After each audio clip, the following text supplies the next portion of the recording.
नमस्कार दोस्तों, मैं नीरज सिंह राणा स्वागत करता हूं आपका शिखर क्लासेस उत्तरकाशी में। तो पिछले वीडियो में हमने बात की थी उत्तराखंड के इतिहास को, जो ऐतिहासिक हमारा कालक्रम था उसको हमने टाइम पीरियड के हिसाब से बांटा था। तो इसमें हमने उत्तराखंड के इतिहास को कालक्रम के हिसाब से अगर देखा था तो हमने बात की थी कि महाभारत काल से और 330 एडी तक, महाभारत काल से और 330 एडी तक हमने कहा था कुणिंद वंश का शासन। हम इसमें कुणिंद वंश की बात करेंगे। तो ये हमारा जो ऐतिहासिक इतिहास है, इसको भी जानने के लिए इतिहास है तो साक्ष्य की जरूरत है, बिना साक्ष्य के इतिहास मौन है। तो अगर हम इसकी भी बात करते हैं तो ऐतिहासिक साक्ष्य भी होना जरूरी है। और ऐतिहासिक साक्ष्य की अगर बात की जाए तो वो भी दो प्रकार के हैं। एक तो क्रमबद्ध लिखित साक्ष्य, एक है क्रमबद्ध लिखित साक्ष्य और दूसरा है अक्रमबद्ध। एक है क्रमबद्ध लिखित साक्ष्य और दूसरा है अक्रमबद्ध लिखित साक्ष्य। अब क्रमबद्ध लिखित साक्ष्य भी हमारे पास दो हैं। एक तो है साहित्य या ब्राह्मण साहित्य, ब्राह्मण साहित्य, और एक है लौकिक साहित्य, लौकिक साहित्य। अब ब्राह्मण साहित्य में जैसे वेद पुराण, ब्राह्मण मतलब एक ब्राह्मण तो वो हो गए जो पंडित जी होते हैं।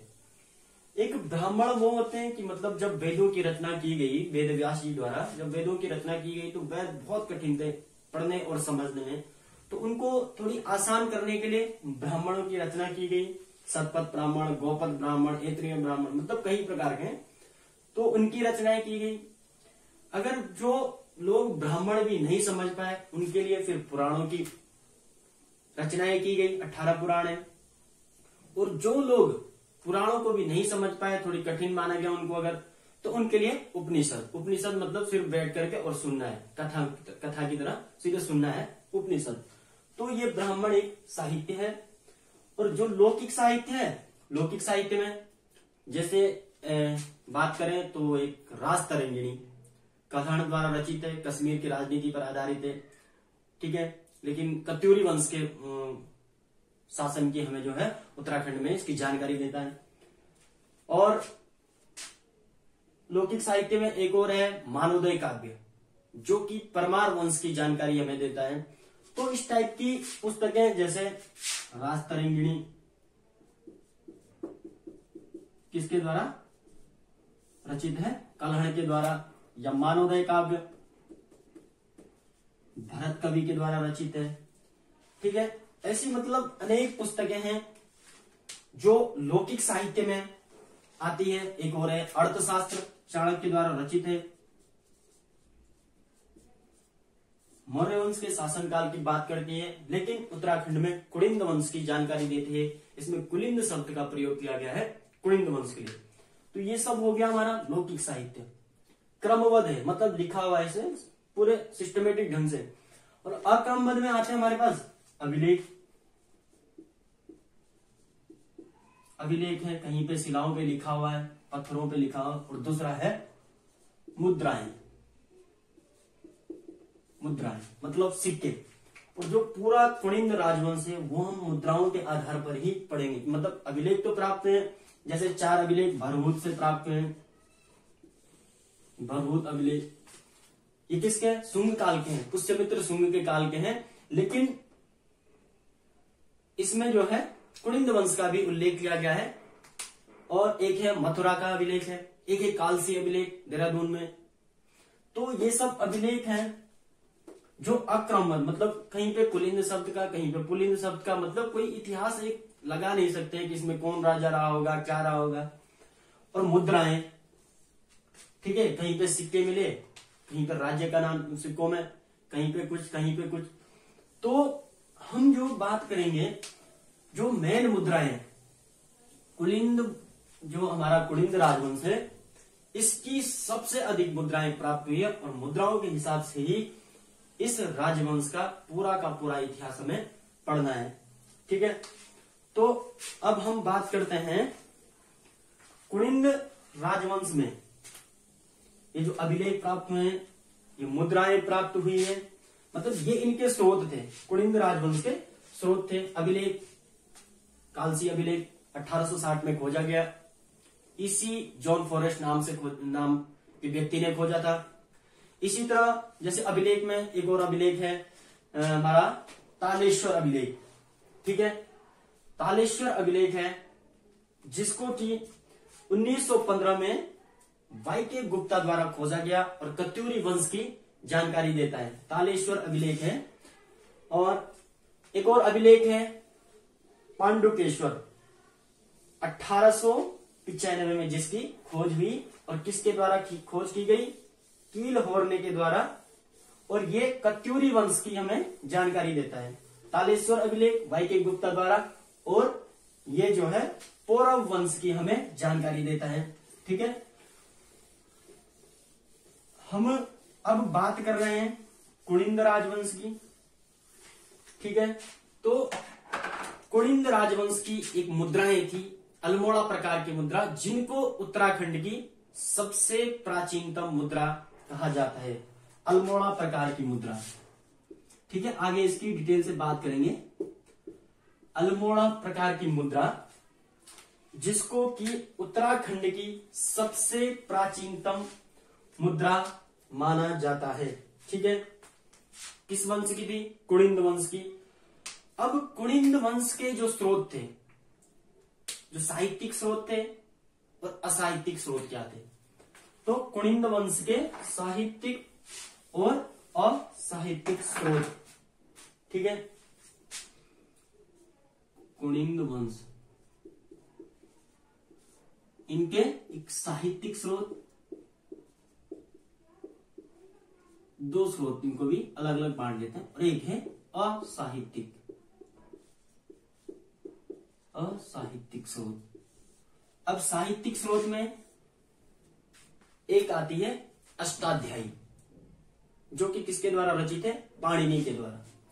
अष्टाध्यायी ये वो स्रोत है जो हमें कुलिंद वंश में थोड़ा देंगे, लेकिन कुछ ना कुछ जानकारी देंगे। अष्टाध्यायी, ठीक है, किसके द्वारा रचित है, पाणिनि। दूसरा है अर्थशास्त्र। अर्थशास्त्र किसके द्वारा रचित है, चाणक्य, कौटिल्य। और तीसरा आता है महाभारत।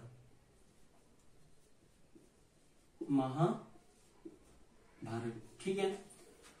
असाहित्यिक अगर बात की जाए तो इसमें आता है अभिलेख, जैसे हमने बात की थी अभिलेख। और अभिलेख हमें जो 4 अभिलेख प्राप्त होते हैं, ये बरहूत से, मतलब ये कुलिंद वंश के अभिलेख नहीं है तो ये शुंग काल के हैं, पुष्यमित्र शुंग के हैं, लेकिन कुलिंद वंश के बारे में हमें कुछ ना कुछ जानकारी देते हैं। कुलिंद शब्द का इसमें उल्लेख है, इसलिए ये भी इनके एक साक्ष्य माना जाता है। एक है मथुरा अभिलेख,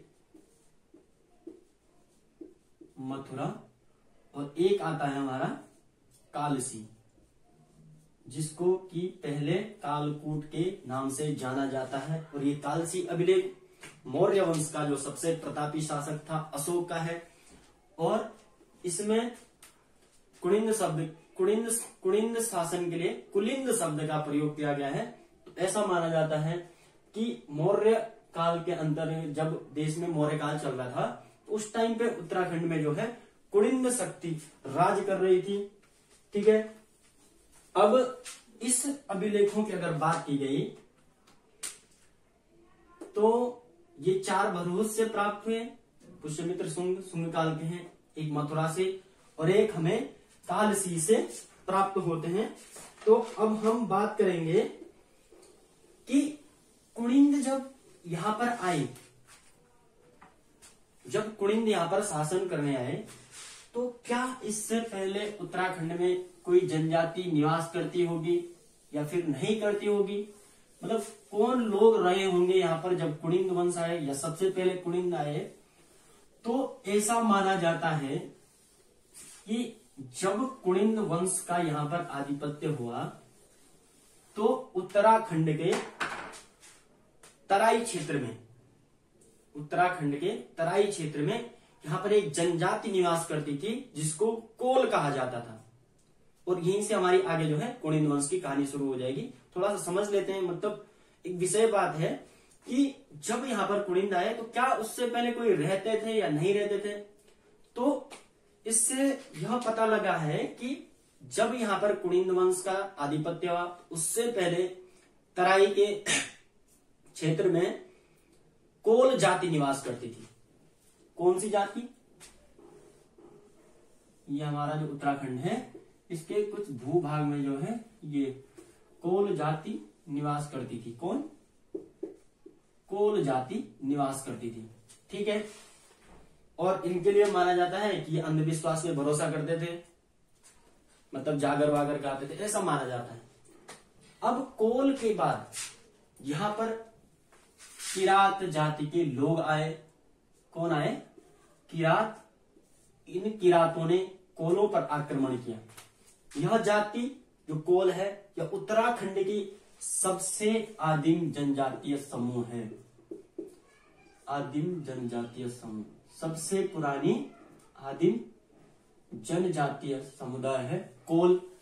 उत्तराखंड की सबसे प्राचीन जनजातीय समुदाय तो कोल, या कह सकते हैं उत्तराखंड की सबसे पुरानी जनजाति तो कोल। इससे पहले किसी भी जनजाति के होने का यहाँ पे कोई प्रमाण नहीं मिलता है, तो कोल को उत्तराखंड की सबसे पुरानी आदिम जनजातीय समुदाय माना जाता है, या फिर कह सकते हैं उत्तराखंड में निवास करने वाली सबसे पुरानी जनजाति जो है वो कौन है? कोल है।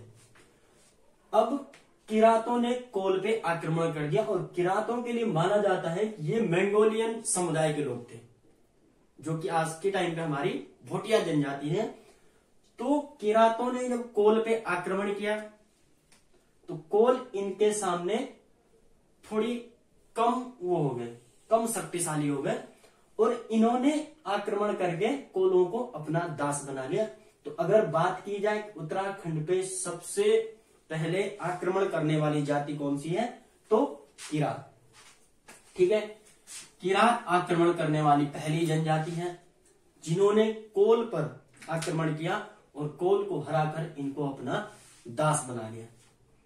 कोल कृषि कार्य करते थे और किरातों के बारे में बात की गई है कि ये जो है व्यापार पे भरोसा करते थे, व्यवसाय पे, व्यापार पे भरोसा करते थे और जो अपना कृषि का कार्य होता था ये जो है कोल से करवाते थे, क्योंकि अब ये कोल निम्न हो गए थे और किरात इनसे ऊंचे हो गए थे, कोल इनके दास हो गए थे। फिर किरातों के बाद यहां पर खस प्रजाति का आगमन हुआ, जिनको माना जाता है कि मध्य हिमालयी क्षेत्र की एक ये उदंड जाति थी जो बहुत ही लड़ाकू थे, योद्धा थे। उनको माना जाता है कि वो बहुत योद्धा थे। मध्य हिमालयी क्षेत्र की उदंड जाति है, वहां से ये आए थे और इन्होंने जो है कोल और किरातों को, क्योंकि शक्तिशाली जनजाति थी, तो किरात और कोल को खस ने बाद में जो है अपना दास बना लिया। अब कोल भी और किरात भी जो है खस के दास हो गए और बहुत समय तक शक्तिशाली रहे और खसों ने ही जो है उत्तराखंड के इस भूभाग पर राज्य किया, शक्तिशाली रहे और लंबे समय तक भी राज किया। इसीलिए उत्तराखंड को खस प्रदेश के नाम से भी जाना जाता है। ठीक है, तो खस लंबे समय तक रहे तो उन्होंने कुछ सामाजिक प्रथाएं भी यहाँ पर प्रचलन में लाई, क्योंकि इनका तो कम समय रहा तो इनकी कोई सामाजिक प्रथाएं जो है प्रचलित नहीं है, रही होगी लेकिन इसका कोई उल्लेख नहीं है। तो खस एक शक्तिशाली साबित हुए, इनको अपना दास बनाया और इन्होंने जो है अपनी सामाजिक जो प्रथाएं थी उनको भी प्रचलन में लाया। तो आप लोग सभी लोग लिखेंगे खसों की सामाजिक व्यवस्थाएं। या खसों की सामाजिक प्रथाएं। सबसे शक्तिशाली जनजाति थी, कोल और किरात को इन्होंने अपना दास बना लिया। ठीक है, तो खसों में जो एक प्रथा थी वो थी घर जमाई की प्रथा। समझते हैं, घर जमाई की प्रथा, घर जमाई की प्रथा। अब ये प्रथा क्या थी इसको समझते हैं। खसों की घर जमाई प्रथा में जो खस लोग थे वो अगर कोल और किरात के परिवार से दुल्हन लाते हैं वो तो आ सकती थी, लेकिन जो इनके परिवार की, खसों के परिवार की जो दुल्हन थी वो कोल और किरातों के घर पे नहीं जाती थी, बल्कि कोल और किरातों के जो दूल्हा होते थे वो यहां पर आके शादी करके यहीं अपना निवास करते थे। तो इस प्रथा को घर जमाई प्रथा कहा गया। एक दूसरी एक प्रथा थी जेठा प्रथा। जेठा प्रथा, अब इस प्रथा को समझते हैं, ये क्या प्रथा थी। खसों के टाइम पे जो जेठा प्रथा थी, इस प्रथा में जो पिता का ज्येष्ठ पुत्र होता था उसका संपत्ति पे सर्वाधिक अधिकार रहता था। जेठा प्रथा, पिता का बड़े पुत्र का संपत्ति पर सर्वाधिक अधिकार। मतलब जैसे कोई राजा है, ये कोई राजा है ए, इसका एक पुत्र है बी बड़ा वाला और एक छोटा सा पुत्र है सी।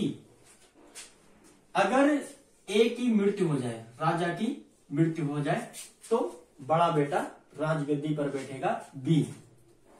ठीक है, अगर इस बी की भी मृत्यु हो जाए इसके बाद सी राजा नहीं बनेगा, इसका पुत्र जो होगा वो राजा बनेगा। तो जो पिता का ज्येष्ठ पुत्र, उसका संपत्ति पर सर्वाधिक अधिकार रहता था। अभी भी कहीं कहीं गांव में ये चलता है कि जो मतलब पिताजी के जो बड़े पुत्र होते हैं या बड़े भाई कह लो, उनको सबसे बड़ा खेत उन्हीं को दिया जाता है। एक जेठा प्रथा के अंतर्गत कहीं कहीं भी अभी प्रचलित है। एक और प्रथा थी खसों के सामाजिक व्यवस्थाएं थी झटेला प्रथा। झटेला प्रथा,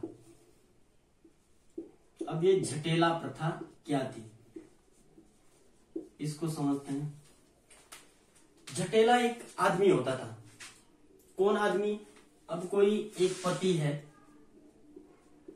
इसकी एक पत्नी है, ठीक है, और इनका एक पुत्र हो गया।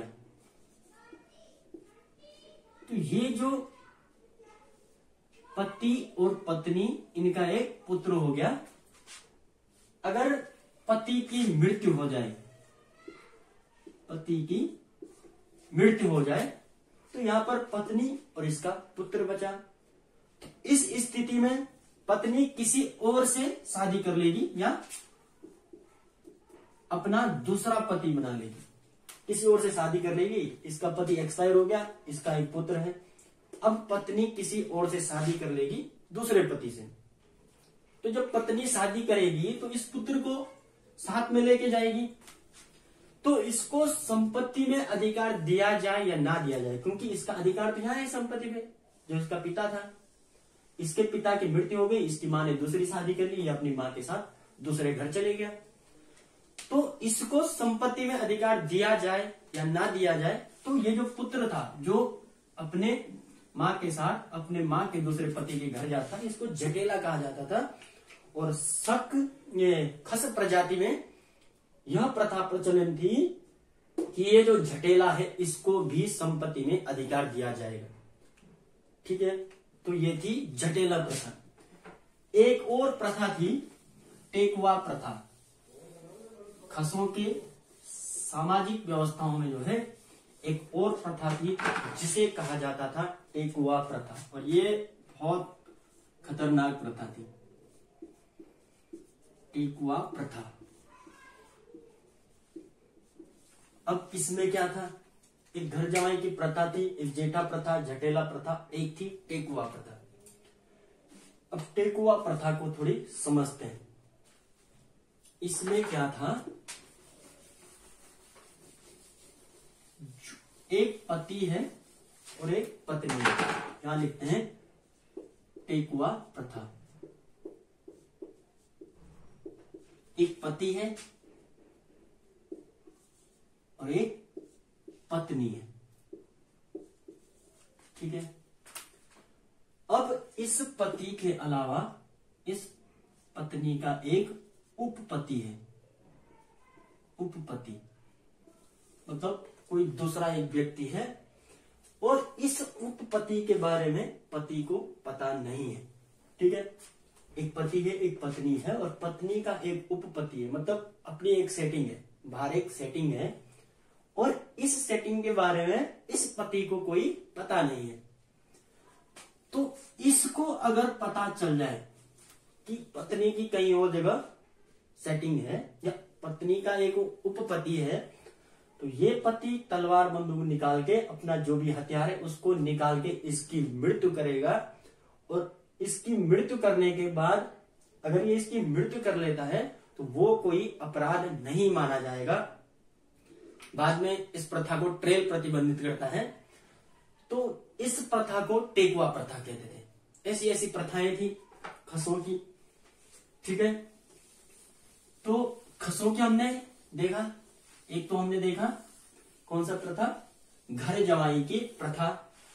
दूसरी थी टेकुआ प्रथा।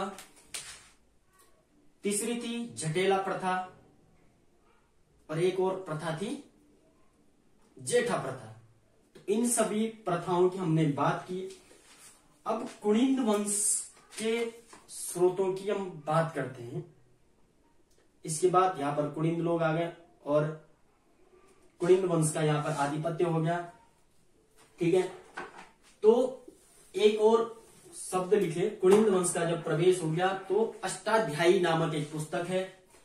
अष्टाध्यायी में सभी लोग नोट कर सकते हैं, अष्टाध्यायी नामक पुस्तक में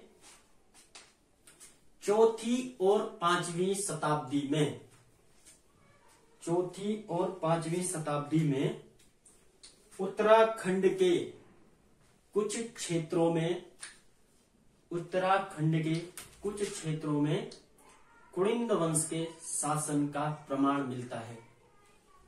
अष्टाध्यायी जो कि पाणिनि द्वारा लिखी गई है, चौथी और पांचवी शताब्दी में उत्तराखंड के कुछ क्षेत्र पर कुणिंद वंश के शासन करने का प्रमाण मिलता है, ठीक है। इसका एक और स्रोत है अर्थशास्त्र, जो इसका लौकिक साहित्य का जो एक स्रोत है कुणिंद वंश का। तो इसमें लिखेंगे अर्थशास्त्र में कुणिंद के लिए कुलिंद शब्द का प्रयोग किया गया है। कुलिंद शब्द का प्रयोग किया गया है। तो एक और किताब का नाम है, साहित्य का नाम है विष्णु पुराण। उसमें कुणिंदोपस्य शब्द का उल्लेख किया गया है। तो विष्णु पुराण में कुणिंदोपस्य,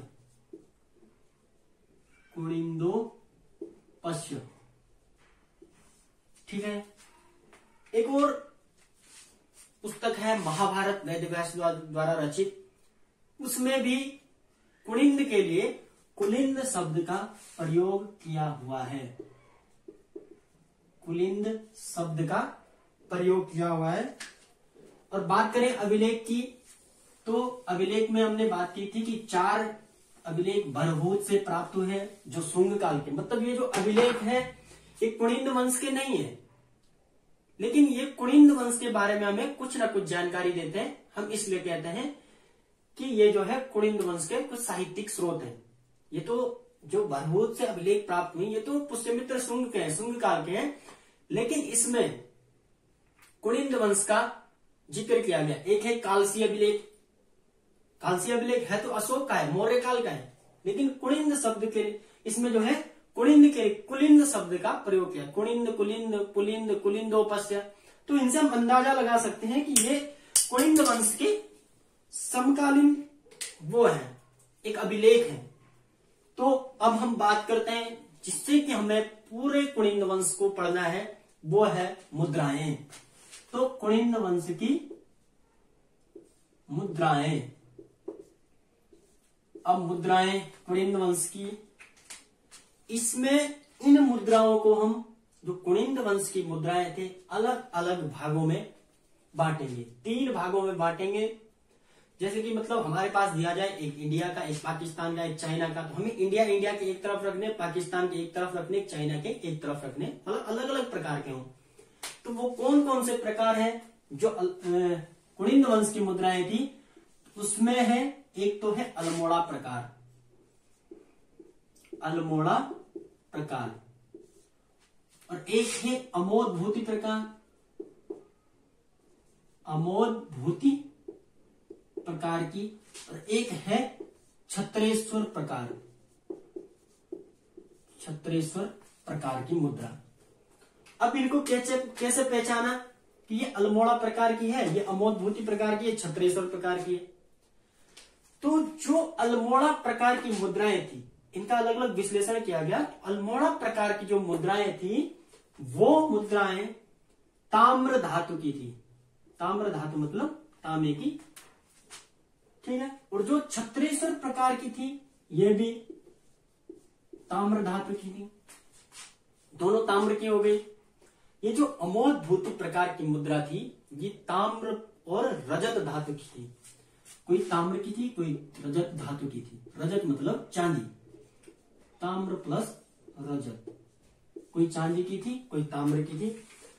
तो अब इनसे क्या निष्कर्ष निकालते, ये भी ताम्र की है ये भी ताम्र की है। अब कैसे विश्लेषण किया जाए, इनको और तरीके से विश्लेषित किया जाता है। तो जो ये अल्मोड़ा प्रकार की मुद्रा थी इसमें सिर्फ राज्य का नाम अंकित था। जैसे ये कोई सिक्का है और इसमें लिखा हुआ कुनिंदोपस्य, कुनिंदोपस्य, बस इतना ही लिखा हुआ, सिर्फ राज्य का नाम लिखा हुआ है, तो वो है अल्मोड़ा प्रकार की मुद्रा।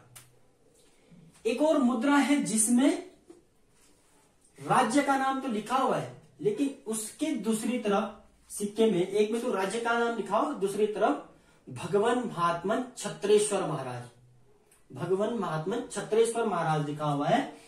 तो राज्य के साथ छत्रेश्वर का भी उल्लेख है, छत्रेश्वर। तो इस प्रकार की मुद्राओं को छत्रेश्वर प्रकार की मुद्राओं में रखेंगे, ठीक है। अब बात आती है ये अमोदभूति प्रकार की जो मुद्रा है ताम्र और रजत की तो है, इनमें और क्या विशेषता है, इनमें जो मुद्राएं हैं जो सिक्के हैं उसमें राज्य का नाम, उसके बाद राजा का नाम और उसकी उपाधि लिखी हुई है, राजा की उपाधि। इसमें अल्मोड़ा प्रकार की मुद्रा में सिर्फ राज्य का नाम, और छत्रेश्वर प्रकार में राज्य के साथ साथ भगवान महात्मन छत्रेश्वर भी लिखा हुआ है। तो ये छत्रेश्वर प्रकार की मुद्राएं। अब ये अमोदभूति प्रकार की मुद्राएं सबसे भिन्न है, इसमें राज्य का नाम है, राजा का नाम है और उपाधि। जैसे एक सिक्का है, ये कोई सिक्का है इनका, ठीक है, इसमें राज्य का नाम एक तरफ तो लिखा हुआ है कुनिंदोपस्य, कुनिंदोपस्य इस टाइप से कुछ लिखा हुआ है, एक तरफ लिखा है श्री श्री अमोदभूत महाराजाधिराज, अमोदभूति महाराज, अमोदभूति महाराज, श्री श्री महाराजाधिराज अमोदभूति महाराज, इस टाइप का सिक्का एक मिला है इसमें। तो इससे क्या अनुमान लगाया जा सकता है, एक तो सिक्के चांदी के और उपाधि महाराजाधिराज की, और इन सिक्कों में कोई भी ऐसा सिक्का नहीं मिला है या कोई भी ऐसी मुद्राएं नहीं मिली है जिसमें राजा के लिए महाराजाधिराज का प्रयोग किया गया या महाराजाधिराज की उपाधि मिली हो। तो इन्हीं मुद्राओं के आधार पर हम ये मानते हैं कि इन शासकों में से जो कुनिंद वंश के शासक थे उनमें अमोदभूति सबसे प्रतापी शासक रहा होगा।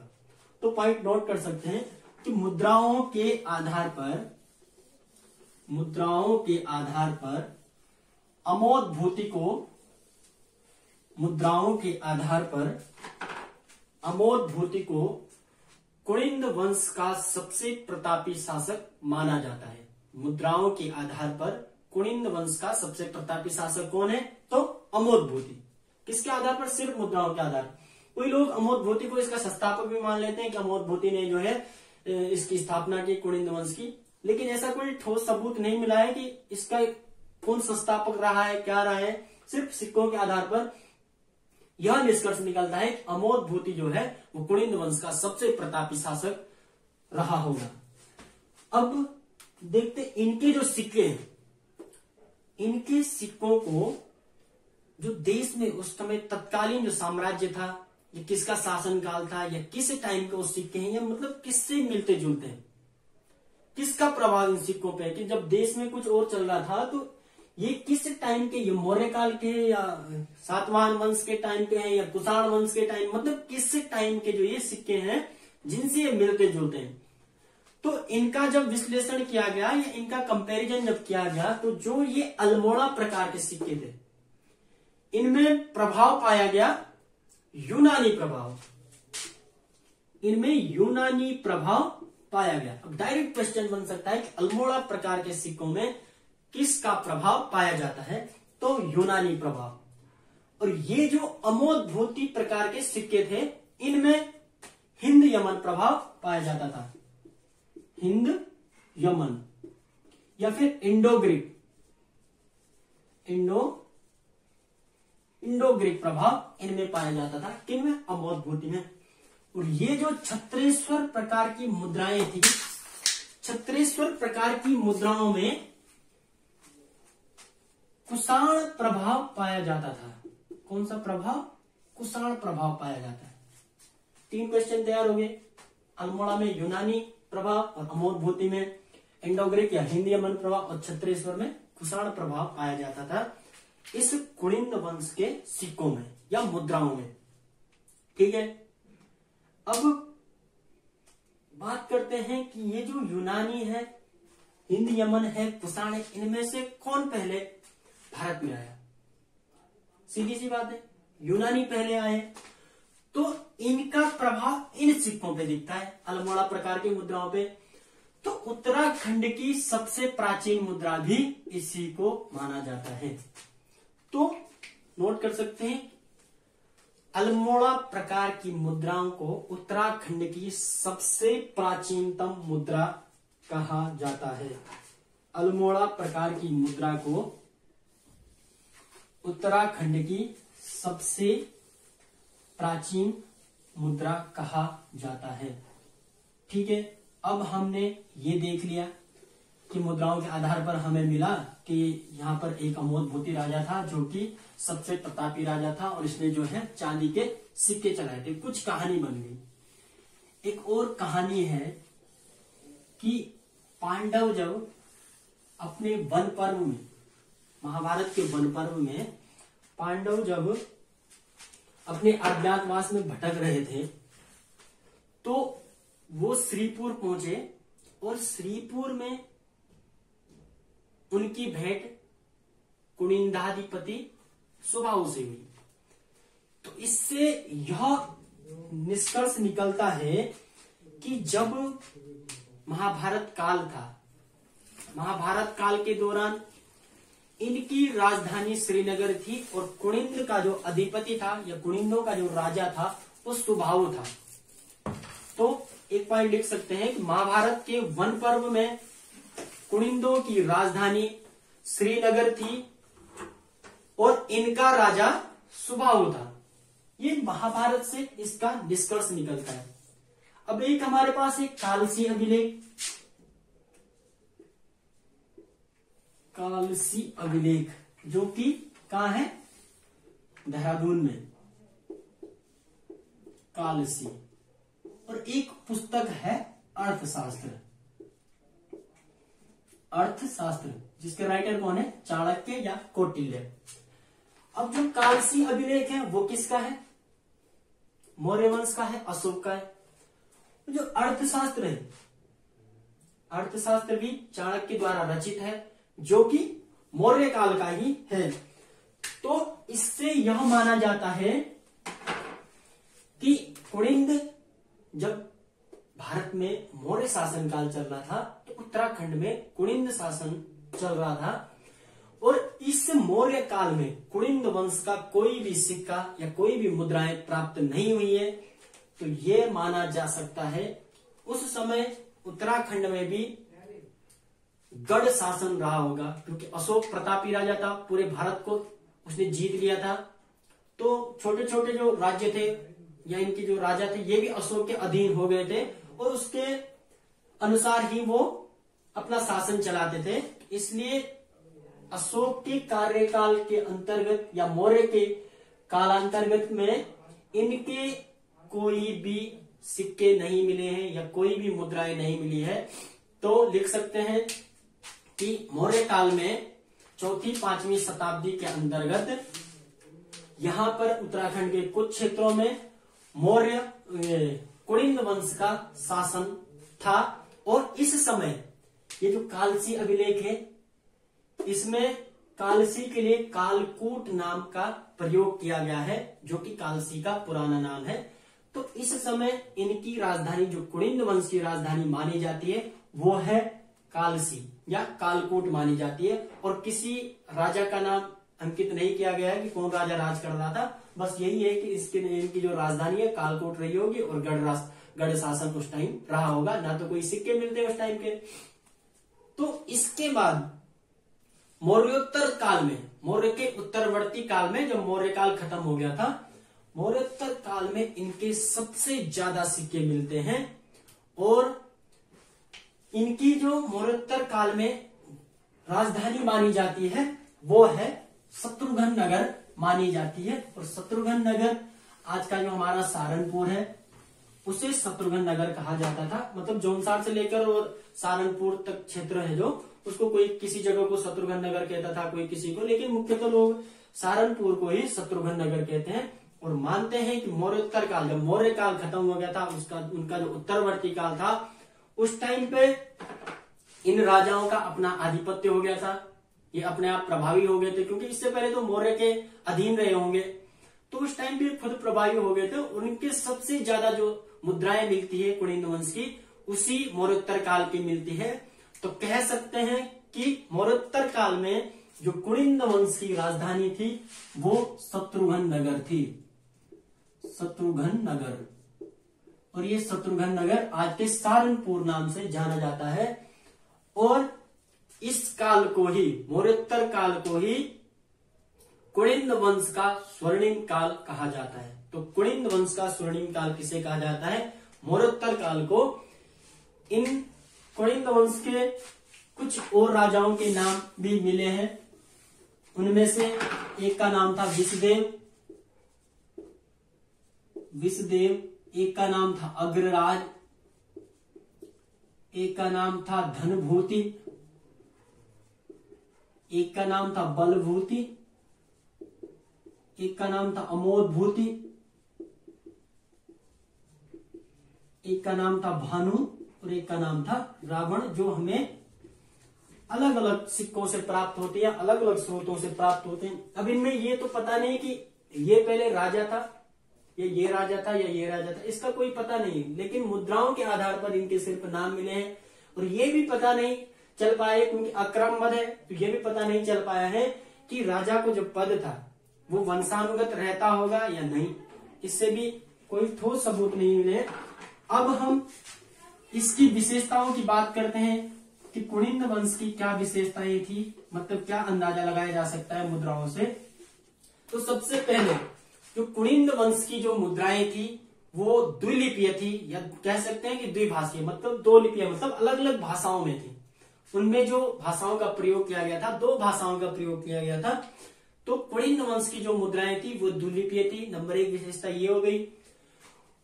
और इनके जो है सबसे ज्यादा मुद्राएं प्राप्त हुई। इनसे यह अनुमान लगाया जा सकता है कि ये जो है व्यापार प्रधान वंश था, या ये जो है व्यवसाय पर ज्यादा भरोसा करते थे।